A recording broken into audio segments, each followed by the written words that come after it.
వృషభ రాశి వారికి ఈ వారం చాలా అనుకూలంగా ఉంది. సప్తమ వ్యయాధిపతి అయిన కుజుడు లాభస్థానంలో ఉన్నారు. భాగ్యాధిపతి దశమాధిపతి అయిన శని లాభస్థానంలో ఉన్నారు. ద్వితీయంలో గురువు బలంగా ఉన్నారు. వీరికి పంచమాధిపతి ద్వితీయాధిపతి అయిన బుధుడు లాభస్థానంలో ఉన్నారు. ఈ వారం మీకు ఉద్యోగపరంగాను వ్యాపారపరంగా మంచి కలుసుబడుతనంగా ఉంటుంది. వ్యాపారంలో మంచి అభివృద్ధి సాధిస్తారు. అదేవిధంగా ఉద్యోగంలో పేరు ప్రఖ్యాతులు తెచ్చుకుంటారు. మీ మాట ఎవరు జాటని విధంగా నడుచుకుంటారు.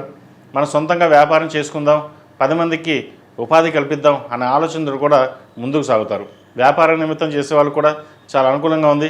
గడిచిన 2-3 వారాల కంటే కూడా ఈ వారం వీరికి చాలా లాభసాటిగా ఉంటుంది. ఎక్కడికి వెళ్ళినా భగవత్ సంకల్పం, భగవత్ అనుగ్రహం వల్ల దిగ్విజయంగా పూర్తి చేయగలుగుతారు.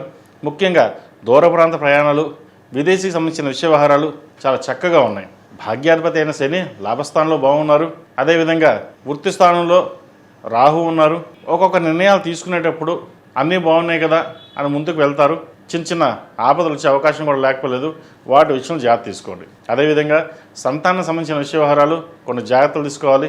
పంచమాధిపతి బుధుడు లాభస్థానంలో ఉన్నారు రవితో కలిసి. అదేవిధంగా వివాహ సంబంధించిన విషయ వ్యవహారాలు, వివాహ ప్రయత్నాలు చేస్తున్న వారికి మంచి సంబంధం కుదురుతుంది. గృహయోగం అనేది నెరవేరుతుంది.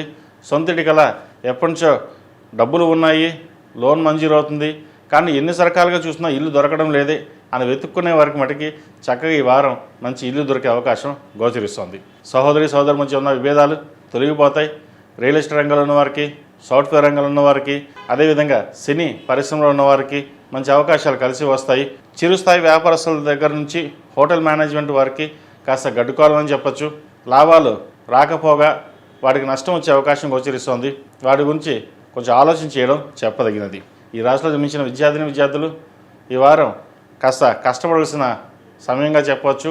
దుర్వ్యసనాలకి దూరంగా ఉండడం, సోషల్ మీడియాకి దూరంగా ఉండడం చెప్పదగినది. ప్రతి విషయాన్ని స్నేహితులతో పంచుకోవడం కూడా అంత మంచిది కాదు. మీ చదువు మీద దృష్టి పెట్టినట్లయితే భవిష్యత్తు బాగుంటుంది. ఏది ఏమైనా సరే మన పెద్దలు కష్టపడి చదివిస్తున్నారు. మనకంటూ గుర్తింపు తీసుకురావడానికి వాళ్ళు ప్రయత్నం చేస్తున్నారు. అది నిలబెట్టుకోవాల్సిన బాధ్యత మనది. అందుకు గుర్తుపెట్టుకుని ముందుకు వెళ్ళండి, మంచి ఫలితాలు ఉంటాయి. ఈ రాశిలో జన్మించిన స్త్రీలకు ఈ వారం చాలా అనుకూలంగా ఉంటుంది.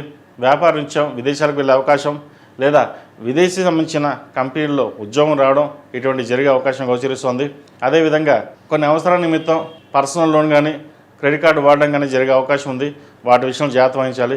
మన వాళ్ళే కదా అని చెప్పి మాట సహాయం చేయడం వల్ల తర్వాత ఇబ్బంది పడే అవకాశం కూడా లేకపోలేదు. ఆరోగ్యరీత్యా చాలా అనుకూలంగా ఉంటుంది. ప్రయాణాలు లాభసాటిగా ఉంటుంది.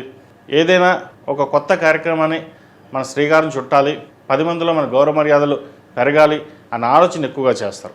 ప్రభుత్వ సంస్థలో పనిచేస్తున్న వారికి, రాజకీయ రంగంలో ఉన్న వారికి మంచి భవిష్యత్తు ఉంటుంది. పేరు ప్రఖ్యాతలు చాలా వరకు సాధించగలుగుతారు. ఏదైనా మన కష్టం మనం పడాలి, ఫలితం ఆ భగవంతుడు ఇవ్వాలి అన్న ఆలోచనతోటి మీరు ముందుకు సాగుతారు. ఈ రాశి వారికి నరదిష్టి అధికంగా ఉంటుంది. ప్రతిరోజు ప్రతినిత్యం ఓం నమస్య ఒత్తులతో దీపారాయణ చేయడం, అదేవిధంగా కాలభైరవ రూపం మెడలో వేసుకోవడం చెప్పదగిన సూచన. ఈ రాశిలో జన్మించిన వారికి కలిసి వచ్చే సంఖ్య 3, కలిసి వచ్చే రంగు గ్రీన్. ఏదైనా పని మీద బయటకు మంగళవారం కానీ శనివారం కానీ వెళ్ళండి, మంచి ఫలితాలు సంప్రాప్తిస్తాయి. ఈ పూజస్టోర్.in పసుపు కుంకుమ నుంచి దేవతా విగ్రహాల దాకా అన్ని రకాల పూజలు, వ్రతాలు, గృహప్రవేశం, హోమాది శుభకార్యాలకు కావాల్సిన పూజా సామాగ్రి అంతా ఒక్కొక్క క్లిక్ తోనే మీ ఇంటి వద్దనే పొందండి. ఈ పూజస్టోర్.in